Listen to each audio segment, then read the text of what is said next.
how you change your thought process from mainstream dentistry into a holistic approach. That is a great question.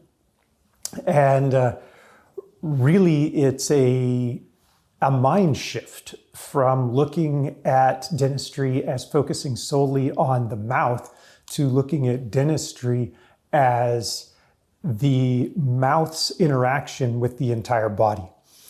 And when you change that perspective, you change what you view as good and bad as far as interventions, and also what's appropriate and inappropriate.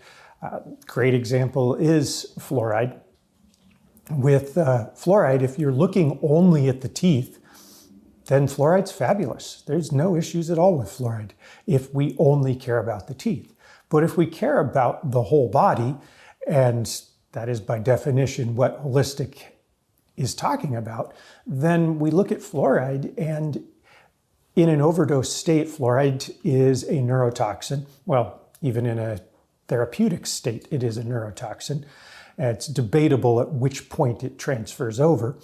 And then when you look at what fluoride does in the rest of the body, such as how it binds with the thyroid with greater affinity than iodine does. So as soon as you take into account the entire body, then you have to change how you view fluoride. And we have advantages and disadvantages with each thought process that we're going through. So if we can find something that doesn't have negatives and still has advantages, such as hydroxyapatite, then why would we not choose that? So that's really the mindset behind holistic thought processes and how we try to take care of the whole patient instead of just looking at the teeth and gums. Teeth and gums have always been the focus of dentistry, and we've always really, that's been, for the most part, where dentistry generally stops is, do you have decay and do you have periodontal disease? And those are two very, very important things. If you have decay, your teeth will fail, and that will affect you for your entire life. Because if your teeth fail, you will lose your ability to eat complex foods, and your nutritional ability will decrease. And you will have a lot of digestive issues as you continue later and later in life. You're going to be restricted to basically everything you eat as a smoothie or some form of that. As well, periodontal disease. We have a lot of research showing the complexity of periodontal disease and its effects on the rest of the body.